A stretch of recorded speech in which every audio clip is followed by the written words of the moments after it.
And a very pleasant Monday, July 14th. The man of the hour, Barrett Burns. Maybe not a name you're familiar with, but certainly in light of the news that has broken recently around VantageScore, it's a name you must know. And so we're bringing it to you today on One-on-One. Joining us from Greenwich, Connecticut. How are you, Barrett? Fabulous. And you?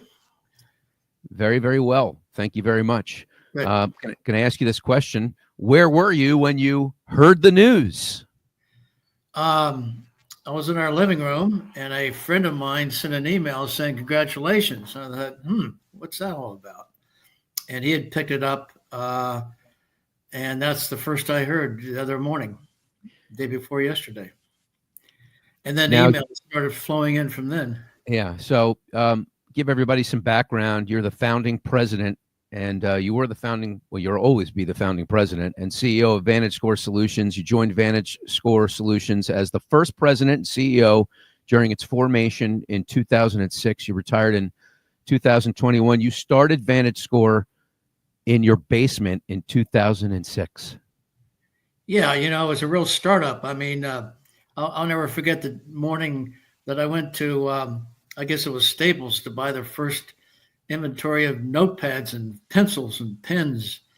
And then, you had to order business cards and had to find a payroll system and a benefit system and go find an office and start hiring people. So it was, and forms for expense accounts. I mean, and then you had a big decision like, would your email address be Barrett.Burns at VantageScore or Barrett Burns at VantageScore? So I had the big decisions right away. Well, there are a lot of people that don't know what VantageScore is, especially in the mortgage space. Tell us about VantageScore. What was the idea behind it, and what do people in the mortgage space need to know about it? Yeah, so I was recruited by the 3 credit bureaus to start the company. The purpose of it was to introduce competition into the credit scoring sector. They had been hearing several things from large lenders. From the credit card lenders, they were hearing, look, you guys ought to be able to find more scoreable people. How come we can't get more scoreable people for our credit card base? From the mortgage space, they were hearing complaints about why are the scores so, in many cases, so different for the same borrower.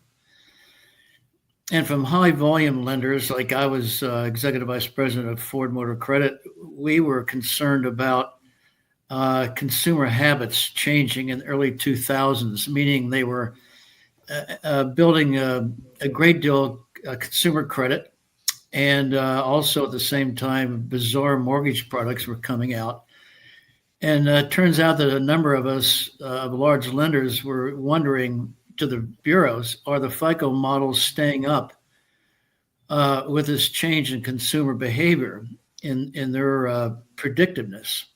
So the bureaus thought maybe we can find a solution for this, and at the same time introduce competition into the marketplace. So that was the purpose of forming the company and launching a new model. Well, and right out of the gate, FICO took a huge swing at VantageScore. I mean, there were several lawsuits filed, litigation.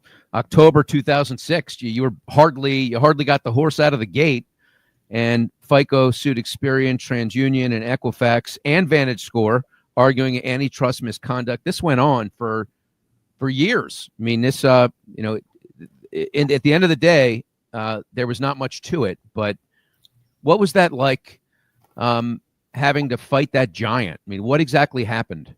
So as I was being recruited, all 3 bureaus were very clear with me that they anticipated FICO would try to stop it. And so we had very able antitrust lawyers, each for the bureau and for us, outside independent, accomplished antitrust lawyers, and advised us on how to set the company up from a governance standpoint to be as bulletproof as we could be. We assumed, which is exactly what happened, that they would sue us saying we were formed as an entity to collude to push FICO out of the business. So the governance was set up that we would never talk about pricing, or never talk about what clients were being solicited, never talk about sales strategy. The business model is that VantageScore develops and owns the IP, and we license the models to the bureaus.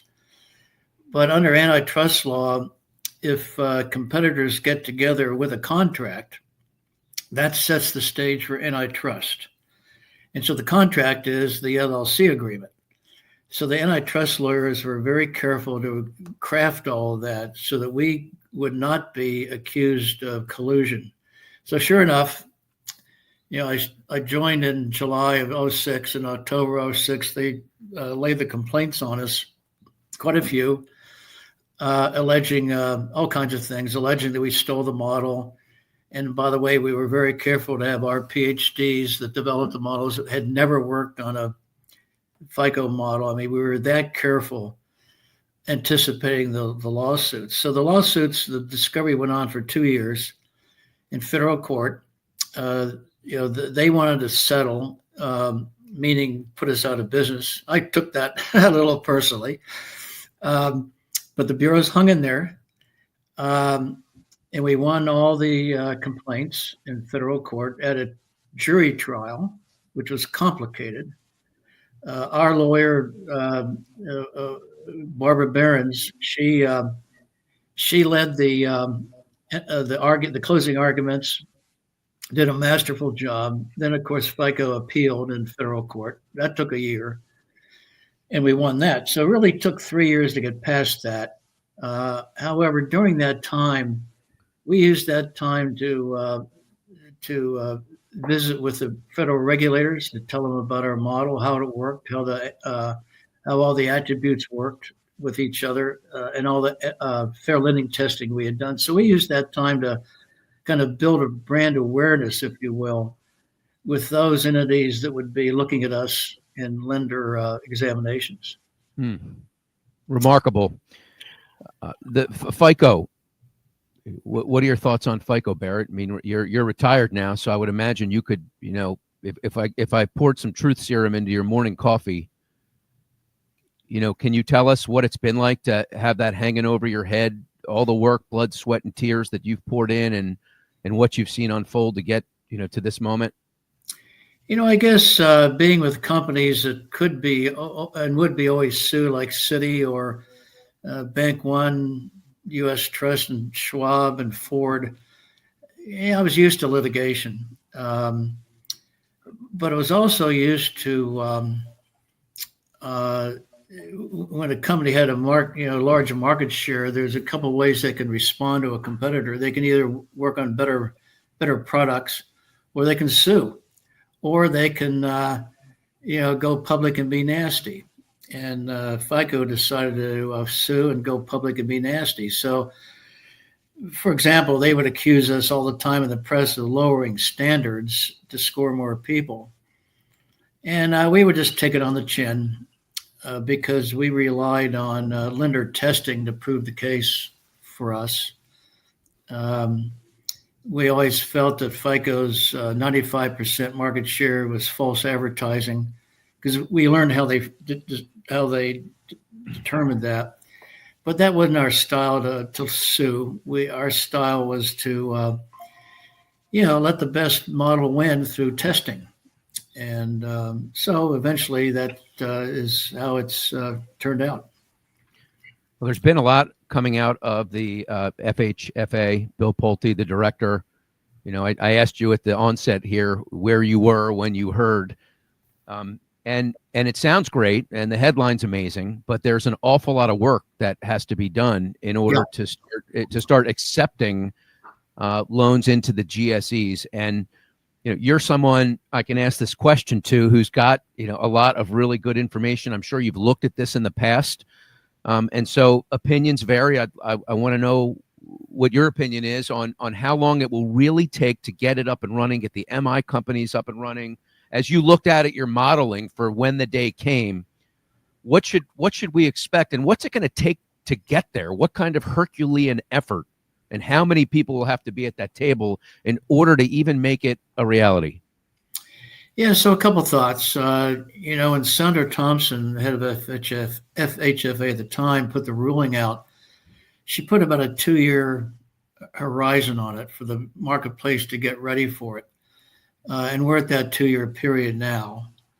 So I guess if you look at the different segments that are involved, let me start with the rating agencies. So we spent a lot of time with the rating agencies in the beginning, just make sure they understood the model.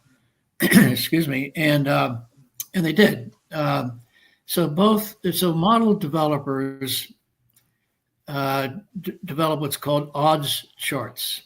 Odds charts means what are the odds that you're going to go into default at any given score level. And so the rating agencies would take those odds charts, and that's how they would calibrate between the two models. Very simple to do. So they got it. And we would ask them, by the way, as companies start securitizing loans in the secondary market using VantageScore, are you going to require enhancements on the securitization? They say, oh, no, that's not an issue for us. And sure enough, there's a lot of securitizations out there, Synchrony, Toyota, lots of others, so there's no enhancement. So that was going to be important for the MBS market. Then we spent time on the prepayment modelers, and Andy Davidson being the lead one. Andy and all the prepayment modelers also got it. They understand how to calibrate the models. Not a big deal. Then we spent a lot of time with the securitization industry, kind of, building the blocks, if you will. I was on the board for a long time in the Structured Finance Trade Association, which is the largest structured trade association in the world, and spent a lot of time with investors, MBS investors. And the big ones in particular, like the PIMCOs, they all get it. When they do a buy, sell, or hold decision. So it was kind of building the foundation, if you will, underneath the issuers.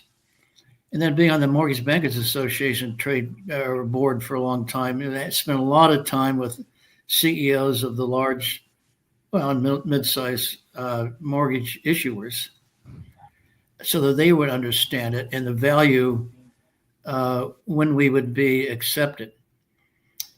So then it comes to the FHFA, the GSEs. And of course, we spent a lot of time with FHA and VA as well. So in October of 2006, I called on Fannie, and Fannie had already tested us. And they said, well, you really outperform FICO from a standpoint of predictiveness. And I said, can I see the analysis? And they said, well, we'll show it to you, but you can't take it. So I did. They showed it to me. So I thought, wow, this is going to be a slam dunk. Well, here we are 19 years later, and finally we're accepted. So it took quite a long time for the FHFA and the GSEs to come around to it. But how about the setup? How long? What is your estimation, knowing now that most mortgage companies aren't even signed up with VantageScore, right? Knowing that MI companies may or may not accept it, knowing that you've got the agencies that probably don't have the systems to take it. Like, how long will it take if everybody is in harmony to actually have loans get purchased by the agencies from IMBs, let's say? What's your prediction on that? So the mortgage industry has a great advantage over the other asset classes. The other asset classes, credit card, auto, consumer finance, none of their regulators would approve a model. And the reason for that is because then if they go into audit the portfolios, they're auditing something they've approved. The mortgage industry is very different. Since FHFA, as the regulator, has approved the model, all these lenders don't have to go through the testing process, either for predictiveness or fair lending. That's a huge advantage for them because they also don't have the expertise because they've never had to do it before. So they're covered by their regulator. That makes it really much easier to implement. So then you take that away. Um, the resellers, their trade association, the resellers mostly use the system managed by the trade association. That trade association implemented us years ago just in case. So they're ready to go. We've met with all the platform providers over the years, and they've told us they've told us in the bureaus year in and year out, they're ready to go. They've implemented it. So I think it could go fairly quickly since Senator Thompson had set this up to be ready for it. Now, I don't mean this pejoratively. I mean it because it's true. Mortgage lenders tend to wait until the last minute to implement something, or if there's a crisis. We would laugh about that a lot in the NBA board meetings because there'd be so much change going on. State regulations, blah blah blah. So now I think there's more of a urgency to look at us. And like with other asset classes, it'll just take some time. It's a long sales cycle, and thank goodness we're owned by the bureaus who understand that. Give us a prediction. How long do you think it'll take before the GSEs are buying VantageScore from IMBs? Oh, I'd say another year or so. And okay. We're patient. We're patient. Year's a long time, right? So now we talk about this, but what are the advantages? Why should people get excited? What is it going to cost is another question. Will we need a buy merge? Will we need 2 from FICO, 2 from VantageScore? The idea of the act that was passed by President Trump in 2018, I think it was the Credit Competition Act. Yeah. Was to hopefully bring the price down. But I've not heard that. I've heard things like it's going to be the same price as FICO, and you're going to have to pay twice as much. Unpack all that for us. Yeah, the purpose of the legislation, which Vice President Pence was in charge of getting through Congress, was simply just to introduce competition and then let competition rule the day. The advantages are when lenders look at us, they'll see that we score about 33 million more people in FICO and about 10 million more at 620 and above.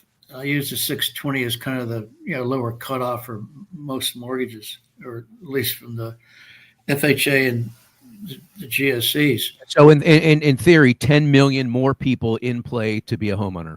Yeah, now not all 10 million would want to buy a house, not all 10 million would otherwise qualify, but at least it opens up in the initial screening process, which is where these models sit, to allow more people through the automated system, then on to the automated underwriting system.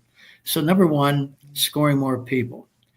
Number two, we were told repeatedly by the bureaus when they were engaged to do side-by-side model comparisons by lenders, we would always outperform from the standpoint of predictiveness. And number three, the complaint that the bureaus were hearing from the mortgage industry, as I mentioned before, was the variance of scores between the same person between the 3 bureaus. So as we were developing the first model, we came up with a couple concepts. One is we realized that the bureaus define their data slightly differently. Second, we learned that FICO developed their models for each bureau at different points in time. So there'd be a shift in quality between those time periods. So instead, we developed our model, same point in time for all bureaus, using 15 million files each, so 45 million files, billions of data points. And we redefined the data it's called characteristic leveling. So we redefine the data. So it's kind of think of it as you pull the data out of the bureaus, you score, and then you put the data back in. So we have reduced the score variance between the bureaus by about 80%. And I think that'll help the, there's always been the debate in the mortgage industry. Do you average the three scores? Do you take the median? Do you drop the lowest, drop the highest? Well, it's largely solved that problem. So it's three advantages. One, more predictiveness, score more people, closer scores between the bureaus of any individual. So if you're running a mortgage company right now and you've got this database, and most of our databases, all of our databases actually have more consumers who we couldn't do a loan for than we could. A lot of times it's the FICO score, it's timing, whatever. What's your advice to those companies to get ready for this? Like, should we all be getting our databases ready to plug into VantageScore to see how many more people can qualify today? I mean, is that like 101 that we should be prepared to do that? Yeah, typically, the large lenders, the credit card lenders and auto and so forth, what they'll do when they're examining a new model, they'll rescore their own portfolio to see how it would have performed over the years using the competing model. They also go back and rescore the turned down portfolio because they have to maintain that portfolio for regulatory examinations. So they'll go back and rescore the turned down portfolio to see if they left money on the table. And then it becomes a pretty clear mathematical exercise. Is there an advantage to taking on a competing model and switch your systems? So the larger mortgage companies that have the capability of doing this would do a pretty similar testing to see would we be advantaged by a new model. It's really not that, and there's lots of consultants around that can come in and do that. Yeah, Barrett, what's it going to take to get VantageScore in a position to be able to sell enterprise? I don't believe they have that on the mortgage side yet. In other words, get a sales force together, get ready, contact people like me at mortgage. Because the biggest question right now for mortgage companies is where do we even start? Where do we turn? We're not signed up with VantageScore. Are we going to be late to the game? Well, the bureaus, they sell the scores into the marketplace, so they'll be cranking up their mortgage sales force, and the mortgage companies are going to hear from them. Understood. So it's so great. Thank you for dispelling that idea that mortgage companies have to be in touch with VantageScore. It'll be the relationships they already have at the three bureaus. Okay. Yeah.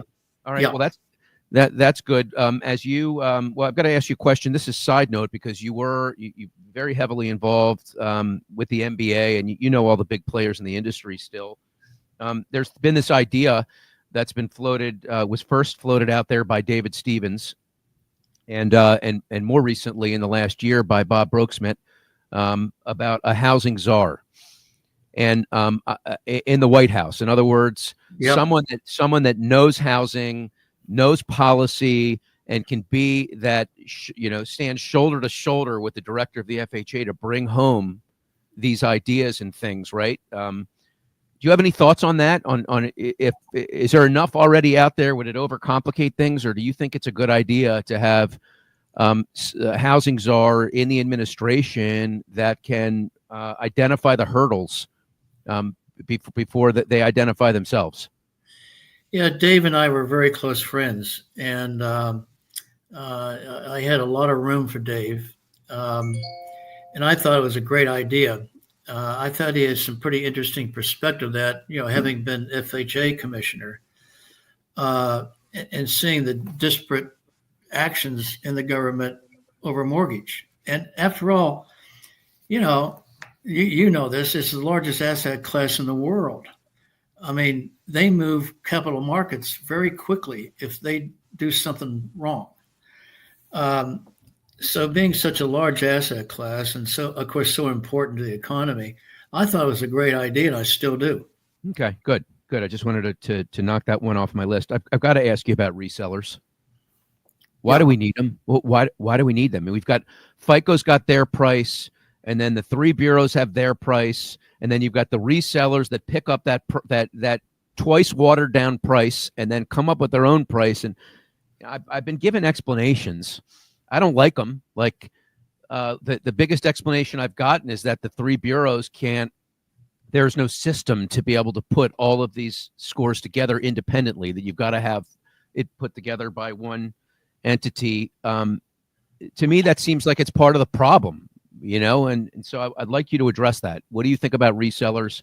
Why are they necessary? Well, that's a really interesting question. And I believe, if I remember correctly, I believe the original reason for them was, years ago, we would have, we meaning lenders, would have what were called preference tables because there were so many regional credit bureaus. And you'd have to go to different credit bureaus around the country. So you'd have preference tables. What was the preferential bureau in any given city?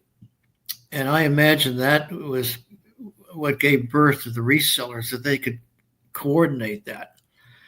And I believe that they're really, the time for it's over. But the bureaus have to be incredibly careful about collusion. And they're always being watched by, litigation lawyers and DOJ and so forth. And I mean, we would see this in our board meetings, every board meeting, how sensitive they are on antitrust. So I think they'd be cautious about doing it themselves. They've had two joint ventures, us and the one that gives the free credit scores. They've been successful. But is that Credit Karma? No. There's a joint venture that is, you go to their website, you get the free credit score and free credit report. Free credit report, I'm sorry. So they're very concerned about being sued for collusion. And I think that gives them, the resellers gives them a way out. Resellers, they do add some debt of their own a bit. But you're right. I mean, it's just one more cog in the wheel. So Barrett, as you knowing the history that you have had with FICO, and it hasn't been great, right? They've been they were a nemesis. You had to fight off this humongous behemoth, and then here you are. I mean, I'm sure you hope there was a day when, under your authority, as the founding president and CEO of VantageScore for all those years, all 16 plus years, where this day that's here now, where VantageScore is going to soon be accepted by the agencies, where you thought that it would have happened by now. So you retired in 2021 at the end of the year, and then after that, FICO started raising their prices, 400%, 600%. As you saw that, what went through your head? What went through your mind? Well, they started raising prices when I was still running VantageScore, and particularly in credit card and auto. And actually, we liked it.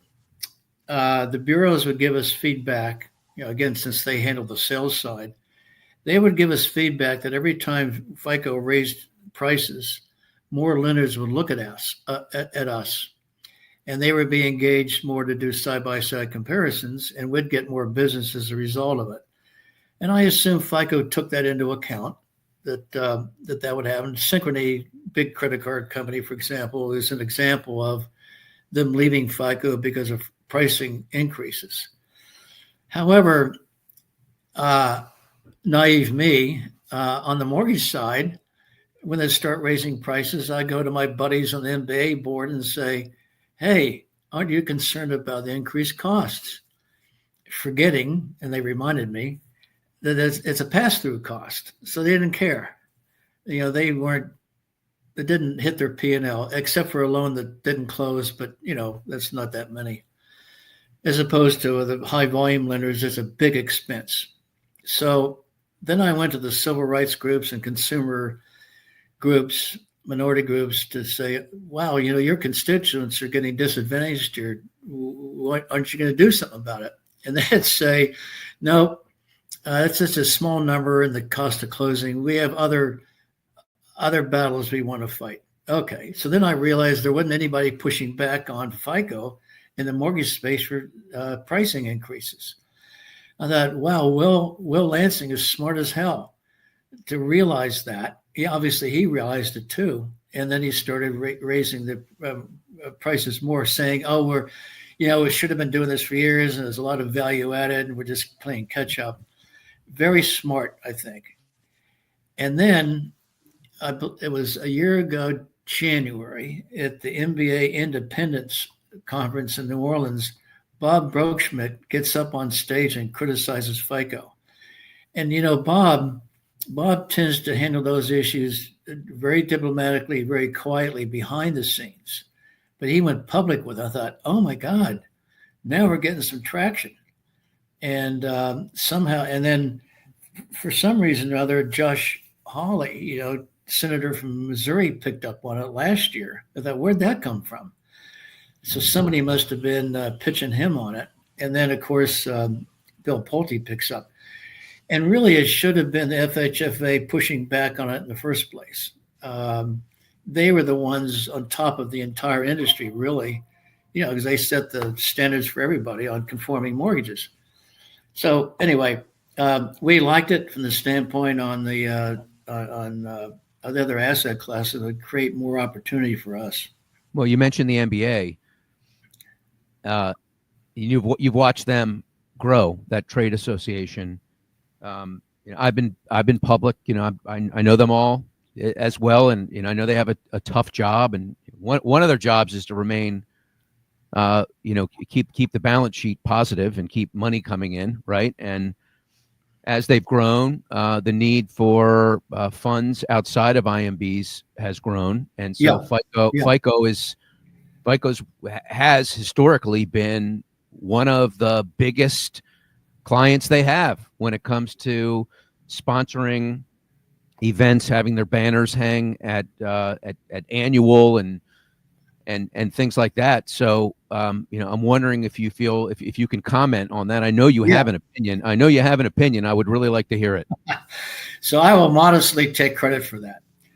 What I mean by that is before Dave was CEO of NBA, back when John Corzine was, we would be sponsors, and we'd find our signs off in the corners. We'd find FICO on committees that we couldn't get on, or in conferences. And I'd complain to John about that. I said, John, they're not a sponsor. We are. We're getting a bad deal here. So then he leaves. Dave comes in.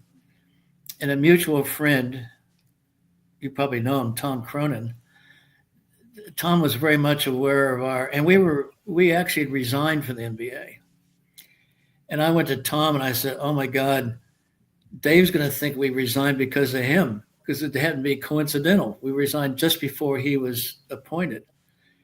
And Tom said, I'll take care of this. So Tom arranged a luncheon with Dave. And Dave asked me, give me feedback. How are we doing? I said, well, I'll tell you how you're doing. We're a sponsor, and we're not I get it that we're not a mortgage company. I get that. But we're not being recognized for the amount of money we're spending. He said, are you coming to the Midwinter Conference? I said, I don't know what you're talking about. I have no idea. He said, you haven't been invited? No. He said, well, you're coming. Okay. And so that started a great relationship with Dave, and he totally turned the event planning group upside down, he and Marcia, to where those of us who were being sponsors were getting better recognition. And that started a great relationship. So then we started spending more money because now we're getting more recognition. And then I was asked to go on the board. The same thing happened to the Structured Finance Association. We would spend a fair amount. So we picked conferences where we could get, lots of visibility, and we spent a lot of money doing that. We felt that was a better way of brand recognition than any other way. And so the same thing happened in the Structured Finance group, and they invited me on the board. I went on the executive committee after that. But the point was to point out to Dave and the NBA that you're not treating your sponsors properly, and maybe not. Maybe it's not just us. Maybe it's other sponsors that are not being treated well either. And you ought to take a look at that. Well, sure enough, they found that was the case. So Dave totally turned that around. He was an incredible businessman in person. No question. And then FICO started advertising, and then they followed me on the board after I left. But yeah, so that's right. FICO was on the board. At one point, the NBA's got a hard job to do. They have a lot of masters to please. I think they do they straddle the fence as well as they can. Well, Dave and um, also Mark Zandy at Moody's, when they'd be up on stage and they would reference a FICO score, they'd stop. Usually I'd be sitting in the front row. I'd always try to sit in the front row. Hey, Barrett, And then look down at me and say, "Oh, I'm so sorry. I meant credit score, not FICO score." That's some of the best advertising we could imagine to get. you mentioned Will Lansing, just to let everyone know, that's the CEO of FICO. I mean, he made $65 million a couple of years ago. Smart guy, very smart guy. Do you think that the Justice Department should take a look at FICO's behavior at all? Well, they have, as they have with us too. At the same time that the FICO complaint was laid on us in 2006, they triggered a DOJ investigation of us. Yours truly had to sit in front of the DOJ for a day of questions. And I have to say the DOJ, at least back then, was very well informed, asked smart questions. They understood what we were doing, how we were organized, and they wrote a letter saying we have no further inquiry. But we always ran the company as if they were going to look at us again. There have been 11 lawsuits filed against FICO, and they were consolidated into one class action in November of 17. What came of that? Sorry, in 2021, the 10 cases were consolidated by small banks and credit unions saying that, alleging that because of their monopoly, they were overpriced. But it doesn't sound like there's gotten much traction there. Look, the scoring companies get sued all the time, and although not for antitrust, we get sued a lot for discrimination and stuff because there's lawyers out there looking for that. But I don't think the DOJ, now that we have, last year for 12 months ending December 31st, there were 42 billion scores, VantageScore scores used, 42 billion. So I think a DOJ antitrust suit now would be superfluous. Yeah, it's not, what's the point? You're gaining so much market share. 55% yearly increase in 2024. All top 10 banks use VantageScore. Credit scores are digital tools in one or more lines of their business. I just have to ask you, because this has been said, and I just want to make sure it's factually accurate, that rental data is part of the calculus in VantageScores as we start to look at mortgages and start to track people's rental payments as a way of qualifying. True or false? Oh, very true. As you can imagine, it's a large payment. Some consumer advocates have attacked it, saying, "Oh, you're disadvantaging people," and it's not a debt. Well, it is a debt. I mean, you sign a contract typically, and it's highly, highly predictive. So, yeah, we've always considered it. The issue is how much of it's reported. By the same token, we do not score medical debt because it's not predictive, oddly enough. There's no predictive value there, so we don't score medical debt. I'm just kind of using it as a contrast, that some data is incredibly predictive, like rent payment, like bankruptcy, foreclosure, and some data just doesn't give you a predictive lift. Did you think it would take this long? Oh, no. Oh, my God. Are you kidding? So, again, in October or maybe November of 2006, I was on CNBC. Liz Clayman was interviewing me about the launch.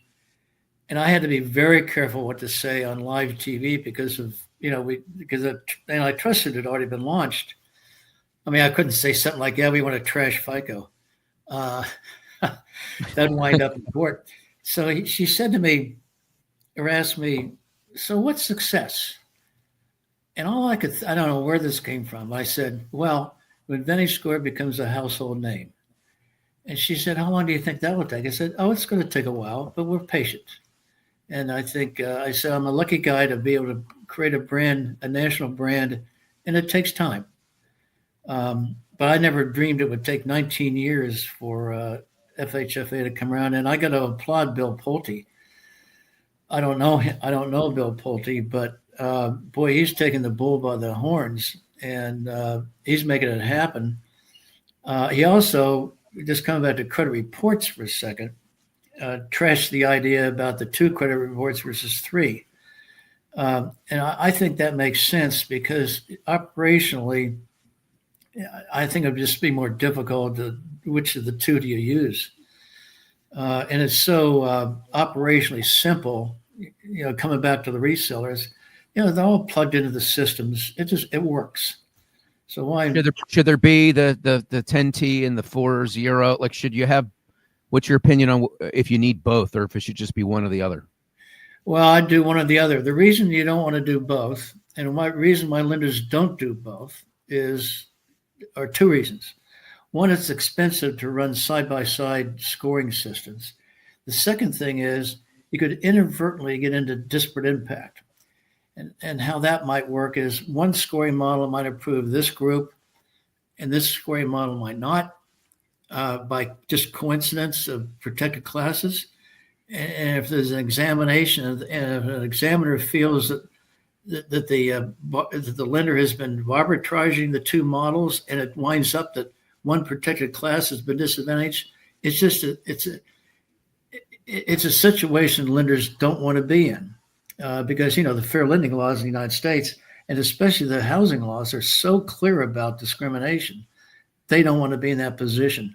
So lenders never use side-by-side models. Yeah, and plus you won't have the ability of A/B testing. What if VantageScore is so much better at predicting ability to repay that it makes the housing system so much healthier? You'll never know that, will you, if they're combined together and required on That's both? That's a great point. I hadn't thought of it that way, but you're right. Yep. Hey, Barrett, how proud are you? I mean, do you feel like when you see this unfolding right now, you're retired, but do you have some sense of immense pride, like you're watching your baby grow up?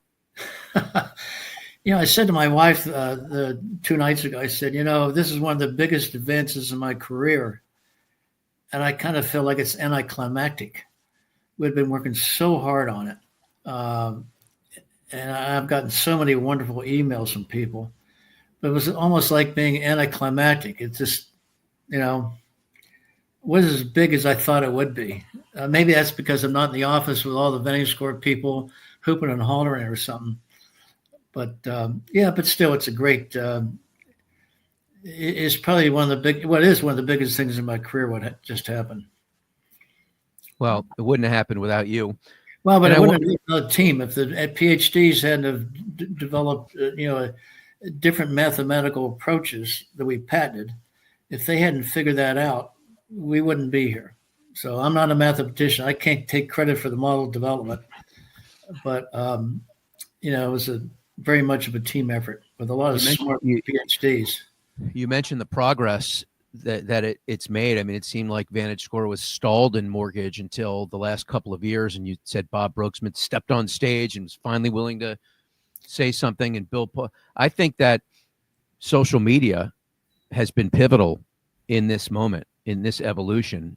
I'm not sure how active you are on social media, but yeah, I mean, all the pressure, all the people in mortgage fighting back against FICO, and it's very powerful. It's very powerful to have a consensus voice pushing back. And I think, I know the MBA felt that there was a lot of pushback from IMBs and from members. Like, enough is enough already. And I don't think Bob Brooksmith had a choice. That's interesting. Anyway, Barrett, this has been amazing.